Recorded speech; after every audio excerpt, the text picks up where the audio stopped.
उसको आप लोग बॉडी देखे थे? हाँ देखे हैं, उसको मारा गया है। मारा गया? हाँ जहर पिला करके। हाँ बच्चे का, और उस लड़की डिलीवरी है 5 महीना का उसका पेट में। उसको कौन देखभाल करेगा? इकलौता वही था, उसको मार दिया गया। अच्छा, एक ही लड़का था इनका? एक ही लड़का था। लड़की कितने थे? लड़की नहीं, इकलौता ही लड़का, उसकी माँ भी नहीं है। पिता पागल टाइप का है, और तो लड़की के पेट में बच्चा है 5 महीना का। वो कैसे अपन जिंदगी काटेगी? यही लो हम लोग का मांग है, सरकार उसकी मदद करे। जी जी। जय हिंद दोस्तों, मैं हूं आपका दोस्त विजय राजभर और आप देख रहे हैं यूपी सच तक। दोस्तों आपसे बता दूं कि आज हम लोग इस समय हैं बलिया जिला में, और थाना उभाव के अंतर्गत एक सामने मैटर आया है जो मऊ कारागार में मुकेश यादव की मृत्यु हो जाती है। इसके बाद परिवार वालों को पता चलता है, और परिवार वालों ने 2 दिन से भी धरना भी दिए थे। तो आखिर क्या उसमें सच्चाई है? आखिर कारागार कब से गए और क्यों फांसी लगाए? आखिर हम परिवार वालों के पास पहुँचे हैं और इनसे ही कुछ खुलासा करते हैं। अभी देख सकते हैं प्रशासन के लोग यहाँ पे इनके घर पे नोटिस वगैरह भी लगा दिया गया है। मतलब प्रशासन जो अपनी प्रक्रिया है उसे कर दी है। बाकी ये परिवार के लोग हैं, अभी परिवार वालों के पास हम पहुँचे हैं और इनसे ही कुछ जानकारी लेंगे। तो स्वागत है सर, क्या नाम है आपका? हरि नारायण यादव। यादव जी, क्या कुछ मैटर है जब मुकेश यादव के बारे में आपको कब पता चला? हमको 7 तारीख को पता चला शाम को। कितना बजे? 5 साढ़े 5 बजे करीब। अच्छा, किस हिसाब से पता चला था? फ़ोन आया था? 2 पुलिस वाले आए थे। अच्छा, घर पे? और बोल कर गए थाने पे, सर बुलाए हैं, बताए नहीं कुछ। बुलाए तो हमको डाउट होने लगा कि ज़रूर कुछ गड़बड़ दिख रहा है। तो उस समय लड़की का जब इतने हुआ तो सभी ये हो गया, लड़की का तबीयत खराब हो गया। हम उसको बेलथरा और सीएससी में भर्ती कराए। अच्छा। उसको करवाए, वो 11-12 बज गया उसको करवाते, और 11-12 बजे ले आते। तो सुबह में अब शांतिपूर्वक मनाते थे, और सुबह में मालूम चल गया। अच्छा, मतलब थाने में आप लोग गए तो पुलिस प्रशासन क्या बोली आप लोगों से? थाना पे नहीं गए हम लोग। थाने पे गए नहीं। मतलब पुलिस वाले यहाँ पे आए, बुला के गए, लेकिन आप लोग थाने पे नहीं गए? समझ तो गए। फिर खबर कैसे उसके मिली? बाद हम लोग घर पे ही ये हो गए, रोन पीटन कुल पड़ गया। अब इसे चर्चा होते होते सबको मालूम हो गया कि ऐसी ऐसी बात है।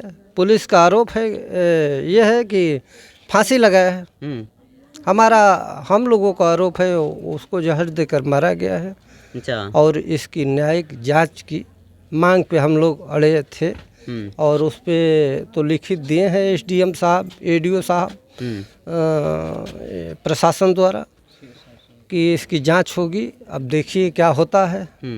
अच्छा, मतलब आपका कहना है, प्रशासन कह रही है कि जिला कारागार में वो फांसी लगाए हैं, लेकिन आप कह रहे हैं कि फांसी नहीं लगाए हैं, उनको जहर दिया गया है। जहर दिया गया है। उसका चेहरा हम लोग देखे कल अंतिम संस्कार में, उसकी पूरी बॉडी काला हो गया था।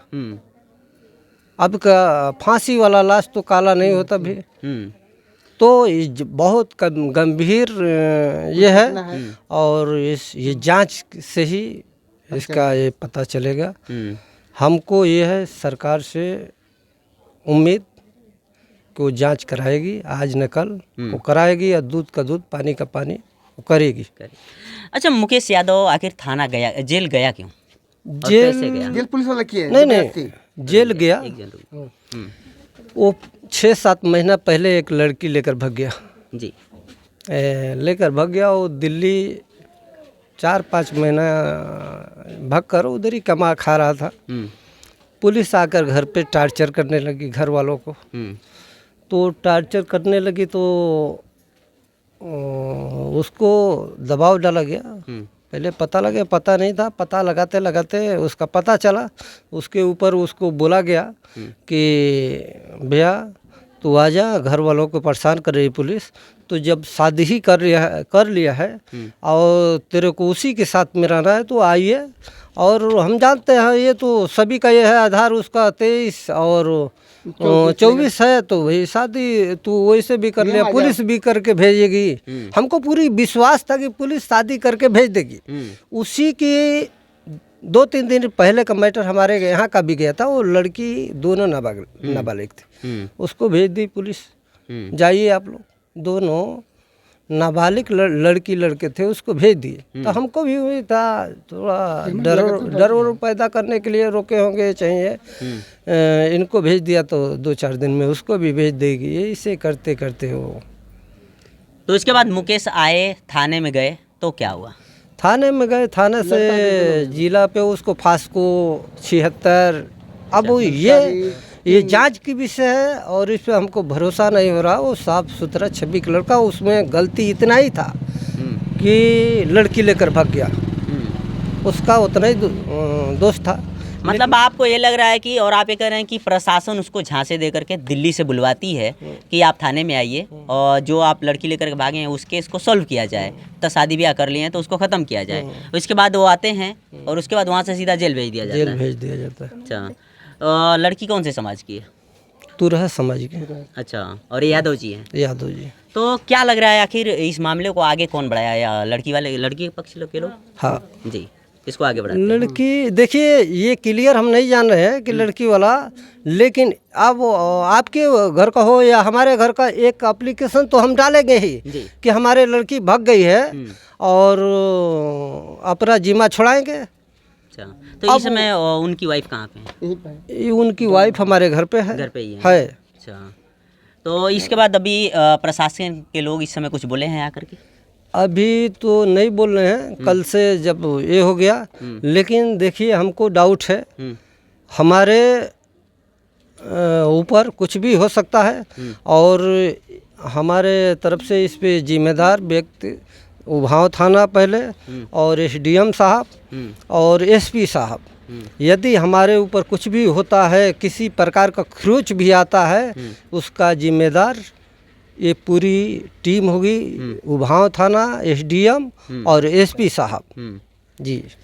मतलब आप कह रहे हैं कि अगर हमारे परिवार के ऊपर इसके बाद अगर कोई खरोच आता है या कोई घटना घटती है तो उसका जिम्मेदार उभाव थाना, एसडीएम साहब और डीएम साहब, एसपी साहब, मतलब ये जिम्मेदार होंगे जी। चलिए, अभी सरकार से मांगे कुछ हैं आप लोगों की? 2 दिन आप लोग धरना दिए थे, तो क्या कुछ सोच करके धरना दिए? उस पर धरना दिए थे हम लोग। मांग तो किए थे 1 करोड़ रुपया और एक लड़की को सरकारी नौकरी, और जैसे लिखित में हम लोग दिए, फिर बाद में संशोधन करके 25 से 30 लाख रुपया उस लड़की को, और 2 एकड़ खेती लड़की को, और एक सरकारी नौकरी उसको चपरासी ही का दीजिए, एक सरकारी नौकरी उसको दीजिए। यही हम लोगों को मांग। और पहला मांग है उसकी जांच, और जांच ये इधर से नहीं, सीबीआई जांच हो जी। और आवास के भी बोले हैं, 2 आवास भी देंगे जी। मतलब आप लोगों की तरफ से पूरी मांगे की गई है, अब सरकार के ऊपर डिपेंड करता है कि आखिर वो क्या करती है। हमारे तरफ से तो ये है, और इस पे ये भी लिखित भी दिए हैं, जैसे 25-30 लाख का ये। अब देखते हैं क्या होता है, प्रशासन क्या करती है जी। चलिए ठीक है। आप लोग गांव के लोग हैं? क्या नाम है आपका? हमारा जी, मायावती। बॉडी आया तो आप देखे, क्या लग रहा था उसमें? अरे दादा, था? हमके तो वो बुझाते न रहे रे दादा, कि बुझाते रहे कि फांसी लागल बा कि जोहर बा, पूरा बदनिए करिया करिया रहे हैं। तो हाँ, जोहर खा गल रहे बुझाला, कि फांसी लगावल बुझाते न रहे। हाँ, क्या कहेंगे? क्या लग रहा था? आप लोग बॉडी देखे थे? हाँ देखे हैं, उसको मारा गया है। मारा गया? हाँ, जहर पिला करके। हाँ, बच्चे का। और उस लड़की डिलीवरी है 5 महीना का उसका पेट में, उसको कौन देखभाल करेगा? इकलौता वही था, उसको मार दिया गया। अच्छा, एक ही लड़का था इनका? एक ही लड़का था। लड़की कितने थी? लड़की नहीं, इकलौता ही लड़का, उसकी माँ भी नहीं है, पिता पागल टाइप का है, और तो लड़की के पेट में बच्चा है 5 महीना का, वो कैसे अपन जिंदगी काटेगी? यही लो हम लोग का मांग है, सरकार उसकी मदद करे जी। जी। चलिए ठीक है, आपसे बता दूं कि अभी हम लोग इस समय हैं वहाँ थाना के अंतर्गत, और एक गांव के लोग रहे, और इनके चाचा जी हैं जो मुकेश यादव की मृत्यु हुई है मऊ कारागार में। इनके चाचा जी का कहना है कि जिस हिसाब से प्रशासन बोली थी कि उसने फांसी लगाया था, लेकिन ये लोग कह रहे हैं कि फांसी नहीं लगाया था बल्कि उसको जहर दिया गया था। और बाकी ये लोग कह रहे हैं कि हम लोग सीबीआई जांच की मांग करते हैं, और सबसे बड़ी बात है कि अगर हमारे परिवार में अगर कुछ भी होता है तो उसका जिम्मेदार उभाव थाना एसडीएम साहब और डीएम साहब भी होंगे, एसपी साहब होंगे, बाकी और भी गांव के लोग रहे। इन लोगों का कहना है कि फांसी नहीं बल्कि जहर दिया गया है। ये रहा पूरी उभाव थाना के अंतर्गत का वीडियो जो मुकेश यादव का मऊ जिला कारागार में मृत्यु हुई है। बाकी इनके गांव के लोगों का बयान सुन करके और परिवार के लोगों का आपको कैसा लगा? वीडियो पसंद आया हो तो चैनल को सब्सक्राइब करें, लाइक करें, शेयर करें। मिलते हैं नेक्स्ट वीडियो में, तब तक के लिए जय हिंद।